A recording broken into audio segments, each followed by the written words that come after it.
Hey guys, it's Ted Bogert. Welcome back to the Ted Show. I'm excited to have one of the dearest friends I have, one of the most amazing humans. I mean that from the heart.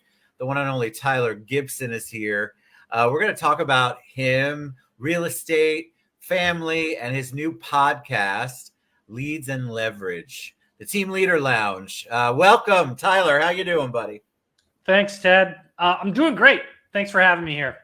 Look, he's got the nice setup, y'all. He's got the professional mic. It's almost like a soundboard back there. I mean, he's got it, and I've got Veuve Clicquot fake glasses behind me, and I'm going from a camera that was probably made before Tyler was born. All right. So for my audience that does not know you, Tyler Gibson, tell them a little bit about you. So I'm a real estate entrepreneur. That's the easiest way to kind of sum it up. I started by becoming a real estate investor, bought some rental properties, eventually got a real estate license, really just for my own purposes, but eventually started helping some other folks, out-of-state investors that were interested in investing here in the Central Florida market, and transitioned into doing real estate full-time. Started bringing on agents and building my own team here in Orlando. And so now that's what I do. I lead a team of agents here in Orlando, as well as manage my own investment portfolio, always looking for more deals. And then recently started our Leads and Leverage podcast. So excited. I have two questions for you. First, what was the impetus behind real estate? Like, was it just you realized you had a deal? I think you tell a story. You realized, wow, I got a passive check. Yeah. So it's a great question. So I initially, when I bought my first rental property, I did it because it was a modeled behavior that I saw. My dad had owned rentals. And while we had never sat down and had a conversation about the power of creating wealth through real estate, he just modeled this behavior of buying properties and renting them out and keeping them long term and renting them.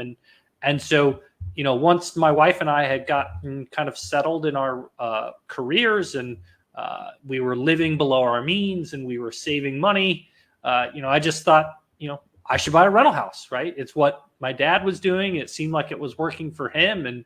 And so I came home, asked my wife, I told her I think we should buy a rental, and was prepared with charts and graphs because she's a visual person and she's risk averse. And to my amazement, she turned around and said, okay.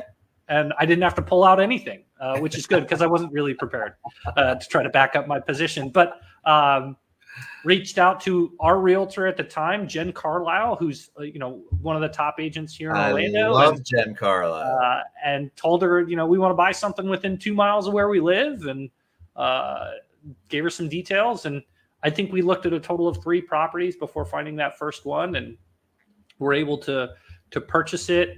And it was basically rent ready. We got a tenant in there almost right away. Within like 15 days of closing on it, we had a tenant in place. And so, I got, after that first month that I got rent, I got $1,000 check in the mail. And, I was working in a 9-to-5 job at the time. And so when I got that check, I ran into the house and I was so excited. I looked at my wife and I said, we got $1,000 and we didn't do anything. Yeah. And I was so stoked about that kind of passive income. She burst my bubble quickly because she, told me, well, we didn't make $1,000. The mortgage is $600. And I said, no. I said, we got $1,000. You're killing my buzz. I love it. But from that, I was hooked, and I had to figure out how to make more of that kind of money, the kind of money that shows up consistently, but requires little to none of your time. And so I ended up doing a lot of research, found biggerpockets.com, fell down a big rabbit hole, read Robert Kiyosaki's Rich Dad, Poor Dad, and kind of the rest is history. You really delved in and did your research. Mailbox money is amazing. I mean, mailbox money is like, that's the good stuff. It's still work. And I think a lot of people get in and they go, oh, that's a great story, Tyler. Now in this market, how is it? Or I'm a little risk averse, probably like your wife is or was. Has she gotten any better since then, or is she still the risk averse one? Still very much the risk averse person in our relationship. I am the take risks and, just try it, put it all out on the line all the time. So it's good to have that counterbalance. But it is challenging. It's not, that is a really cool story. When we bought that, the market was very, very different than it is today. But it's one of those things where when you own real estate, time is your best friend. Yes. And I tell people that all the time. If you can just figure out how to keep it, how to make it work, how to make it pay for itself, or cover those expenses that pop up on you from time to time, then time is your best friend. I still own that property today, and it's worth double what I paid for it. Double. 10 years ago, it doubled my money by doing absolutely nothing. And we actually cash flow on that property. So not only is the value doubled, but we make money on it every single month. Not a ton, but the value's double. And I think that's what people, there's a fear about real estate investing, especially. And so that's why it's so critical to get with a professional like Tyler, my opinion, because there's a lot of people out there who might have a license and pretend to know what they're doing. But investment, being a realtor on the investment side is super important, especially, my opinion, you want somebody who's experienced it. You don't want somebody who's just telling you all about the investment world and they don't even own their own investment property or have never done that before. So I hope I'll probably tick a whole bunch of people off by saying that, but it's the truth. All right, so let's talk about why a podcast. Talk about your podcast. I love the name, Leads and Leverage. I love Team Leader Lounge. Like, it's just got this whole nice vibe to it. But why? What's your why? Yeah, so as a team leader, there's not a lot of resources when you decide to start a team to help you navigate what you should and shouldn't do. There's not even a ton of information on what your team agreement should look like or what services you should give to your team, or what, your team is going to expect from you. And so, I know that I don't know everything, and I know that there's people out there that have been leading teams for much longer periods of time. And so I decided to start this podcast, fairly selfishly, to be able to connect with other team leaders that had already been there, had already done that, and be able to kind of learn from them through an interview style. And then also just to provide a platform for them to share about their business and what they're doing. And but ultimately, it was to be able to create some content that was going to be valuable for me or for people like me that want to start a team instead of just being a solo agent. And so that was why I decided to do it. And it's been a lot of fun so far. We've had some great episodes. We've had 4 episodes released so far. Had talked to some local folks. I interviewed Ben Lobby recently, if you know the Lobby Home Team. Yes. Ben Lobby Home Team. And so, I find that I take away some really good nuggets for my own personal business and my own team through each conversation. And just trying to, create resources for people that might be thinking about, how do I start a team, right? It's forward thinking from my perspective, right? Because you think in our industry that it's cutthroat, and I'm not saying that it's not. There are a lot of people out there that are probably like, why in God's name, Tyler Gibson, which you have another team lead on. But that, to me, there's power in that. Lending is the same way. Whenever I bring a lender friend on to talk about lending, people think I'm crazy. But I love the fact, because we can all learn, but there is so much good in collaborating. And I think you have to have that collaborative spirit like you do. Have you had anyone yet say, I don't think that's a good idea or a good spot for me, Tyler? No, we haven't. I haven't had anybody give me any pushback. I mean, I generally ask these folks what their main source of leads are. I mean, the show is called Leads and Leverage. So we ask, what sort of leads are you guys doing, or where are you getting your opportunities from? And it's interesting to find that everybody does it a little bit different. Some of them are heavy into Zillow. Some of them are just pure referral based. Others are doing open houses or direct mail. And so it's been really fascinating to hear how each of these people have built their businesses differently. But you've also find similarities in the conversations, or at least in the way that they decided to grow their business. And then I'm always asking them about how they're creating leverage, right? Because as a real estate agent, we're self-employed and we have the same number of minutes in the day as any other person. And if you want to grow a big business, which I have, a goal to build a really big business, you have to figure out how you can find more time. And so that requires leverage. And so we're always asking people, how did you start creating leverage in your business where you could have more time?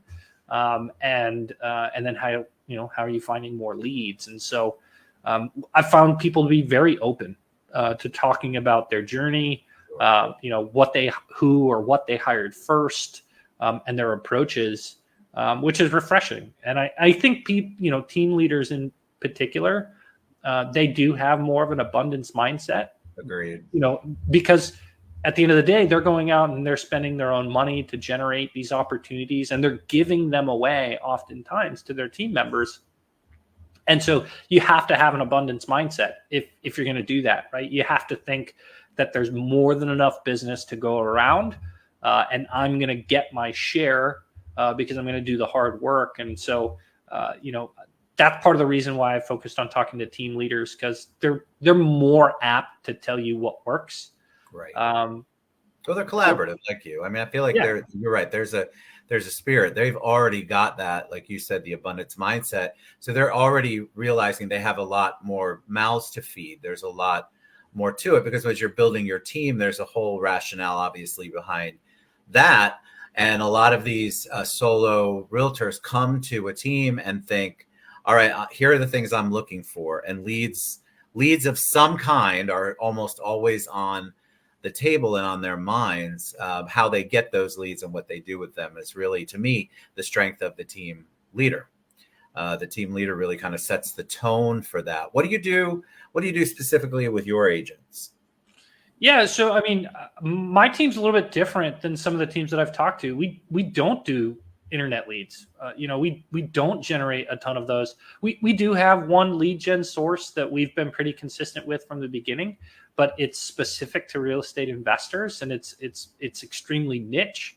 And not everybody on my team gets to work with those, because not everybody on my team is an investor.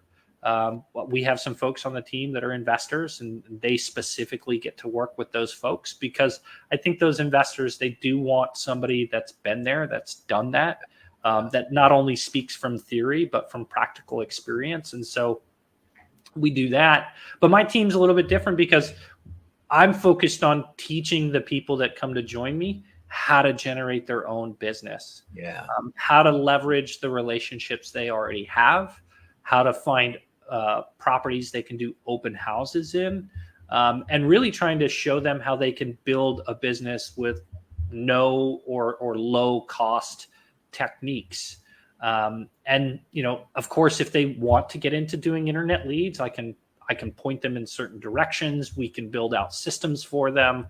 But my team's different. We don't do a bunch of internet leads. We don't have a call accountability that I'm forcing on people on my team, just because that's the culture that I'm looking for, right? I'm looking for people that want to build their own business, but need help, right? Whether that's help identifying how, or help with those unique situations that pop up in the transactions along the way that they've never come across before. And so we're a little more focused on teaching people how to develop their own business. And, I tell everyone that joins my team, my goal is that someday you don't need me. Yes. If you want to be with me forever, I'm happy to have you.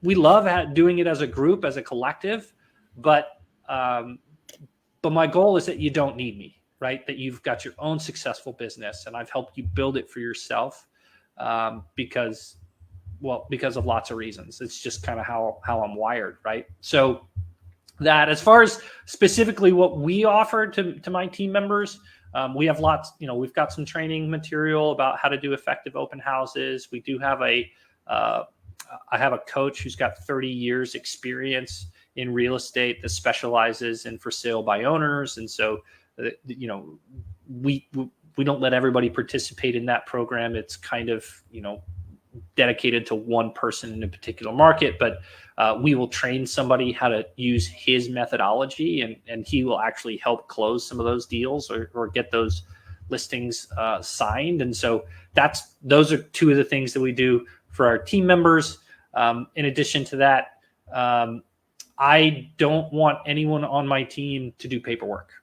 So no one on my team because that's a realtor's nightmare, honestly. Yeah. So no one on my team has to write a contract or a listing agreement or an addendum. Me and my support staff will write the contract for you or write the listing agreement for you. We will send it for digital signature for you. The agents are included, so they have the ability to approve it or reject it. I still want them to know what it looks like. We just don't want them spending 45 minutes filling it out, because I can do it in 15, or someone on my support staff can do it in 15 minutes. That's very unique. I haven't heard of that.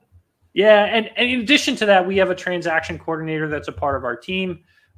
Well, technically she's contracted to us, and she does a phenomenal job. She works for some of the other agents here in Orlando, and you can ask any one of them that she does a phenomenal job.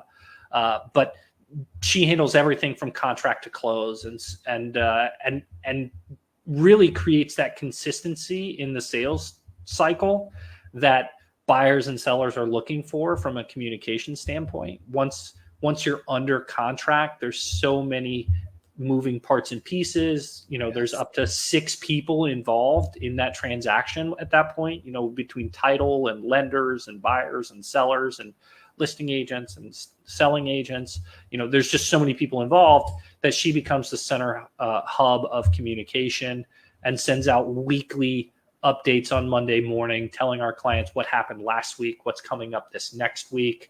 And so it frees up that agent to do the most important thing in their business, which is service clients. Yes. Just by talking to them, answering questions that they might have through the process, and then finding their next client, right? Yeah. Because that's really what I find to be the biggest struggle for agents, is they finally get a transaction, right? They get a client that says yes, they get under contract, and now all of their time and energy is focused into babying this one thing, and with good reason, right? Because this is how they're going to make money finally. Correct. And so, they focus all of their time and energy on that one transaction, and that's 30 to 40 days of your time. Yes. And if you're not prospecting during that time frame, if you're not talking to more people, showing more homes, then you're going to look up after that transaction closes, and you're going to go, dang, now I got to start all over again. And so, my goal as a team leader is to remove all of the paperwork and busy work that would keep an agent from being able to build their pipeline, and allow them to focus on the number one thing that's important in their business. And that's, where's my next client coming from? And we can help shepherd their contract along the way, right? And let them know when they need to get back involved, right? Once the inspection report's back, they're going to need to get involved and communicate with them, and negotiate it, right?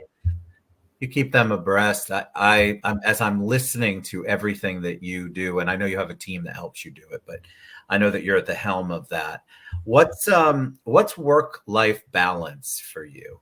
Talk about that, because I know family is important to you, and I think a lot of real estate professionals have a hard time. They want to lead gen, they want to social media, they want to close transactions. They might dip their finger way too far into the transaction, but they have all of these fingers out here, and then a lot of times they don't know how to balance the other side of that. So, do you have like a secret, or do you have a methodology after all this time of how you handle that? I have a calendar. And I live and die by my calendar. I mean, that's it sounds redundant. It may sound cheesy, but that's the reality. I tell people all the time, if it's not on my calendar, it doesn't exist. And I'm just really intentional about the fact that I don't do meetings after 5 o'clock. Right. And a lot of times, I'm wrapping up my day around 3:30, 3 o'clock, because I'm going to pick my daughter up from school. And, if my wife is working, then, I'm going to be giving my attention to my daughter. Right. That doesn't mean that I won't answer a text message or take a phone call, but I'm not having appointments during that time frame. And so a lot of times I'm not working on the weekends. I'm very intentional about trying to spend time with my family. That doesn't mean that I don't work some weekends. Sure. Or that I don't do a showing in the evenings sometimes, but those are more the exception than they are the rule, because it's been my highest and biggest priority, right? You're limited in your time, and I don't believe in work-life balance. It's just life, right? Agreed, right? But my philosophy is it's just life.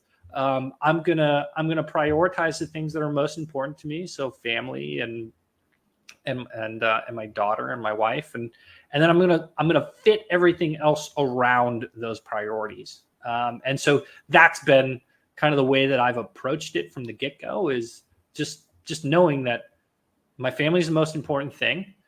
It's the whole reason why I started doing real estate in the first place, was to be a present father and be able to have the opportunity to control my own calendar. And so if that's my why, I really need to stick to it and live it out. And I find that most people totally understand, right? When I tell them, I'm sorry, I can't do that, I'm going to be picking my daughter up.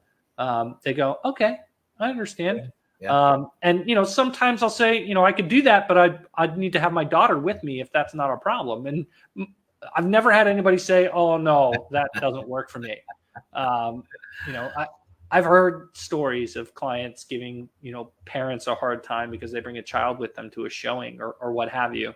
But in my experience is, if you tell people ahead of time and they know what your priorities are, if they want to work with you, then that's not going to be an issue, right? So I think that people are much more amenable than we give them credit for. There's a fear that stops us from asking a question that actually makes complete sense. And most people are sensible and compassionate and understanding, but we automatically assume that they're going to have a fit, or they're not going to want to do business with me. I don't seem like I'm accessible. And in reality, I don't necessarily want to, me personally, I like to do business with people who have some sort of life outside of just talking to me. Can you imagine that all the time? That would be horrible. So I feel what you're saying. I think it's important. I'll ask one last question. It's more about your culture, because I feel like you have established your culture. Where does that leadership, when you think of how you've created the culture, how you've created your team, where does the majority of that leadership ability and sensibility and the way that you've created it come from? Well, a lot of it, again, just comes from modeled behavior. I am fortunate to grow up with a father that was a strong leader, always had leadership positions. My dad was a full-time minister my whole life, recently retired, and now he does coaching. So as a professional life coach, certified through the International Coaching Federation. And so I have the benefit of having someone that I can talk to who's a coach, but also led people over a long period of time. And so I've always kind of had a natural leader, leadership qualities about me. When I was a young kid, I lived in Mexico City, and at the age of, I think I was 8, actually, I think I was 10, we would have groups of Americans come to do missions trips, and we would need to get them from the hotel to this other location. And oftentimes we would take public transportation, so buses and metros and things of that nature. But if you've got a group of 30 people, it's hard to keep 30 people all together, just following one person in Mexico City on the public transportation system, which is packed during rush hour times. And so oftentimes I was tasked with going along and leading a group of 5 or 6 people. And so I would have to, my dad would take me through the route that we were going to go on the day before. And then that morning, I would be introduced to my people, and it was my responsibility at the age of 10 to translate and guide these people to where we were going to go. And so I think that set me up really early on with the ability to lead, and then just being intentional about trying to learn and grow, reading books about leadership. And then I had the privilege of working for a organization called the Marcus Buckingham Company, powered by ADP, that is a leadership-focused software product and coaching and training program. And so I learned so much just working from that for that company about being a good leader, and helping encourage people to find their strengths, and really trying to encourage them to lean into their strengths instead of just focusing on getting better at your weaknesses. It's one of the things that I talk to my team members all about is, if you're not good at talking to strangers, then cold calling probably isn't going to be super effective for you. Right. Or if you don't like bothering people, right? It takes, it takes one of two things to be really successful at cold calling: an unwavering determination to just do it regardless of how you feel, or you have to just have one of those natural personality types that doesn't mind and will thrive. Yes. And so that's not everybody. I recognize that. And so part of what we try to do is help people identify what is their prospecting personality type, where will they be successful. And a lot of that just comes from helping them identify what activities they can do that they're not going to hate, and hopefully that they'll enjoy. And then just helping them frame how that activity can be a prospecting mechanism to be able to connect with new people and be able to get contact information, and then the opportunity to follow up and develop that relationship and ask for referrals and try to build your business in a way that's unique to you, right? There's so many different ways that you can generate business as a real estate agent. You don't have to do open houses. You don't have to do cold calling. There are other ways. And so just trying to help people identify how they can do it in a way that is authentic to them, and more importantly, something that they're going to be consistent with, right? Because that's the most important thing. Being consistent. If they hate it, they won't. They just won't. That's right. I think you have a calming. We've talked about this before, or at least in my brain, I've told you this.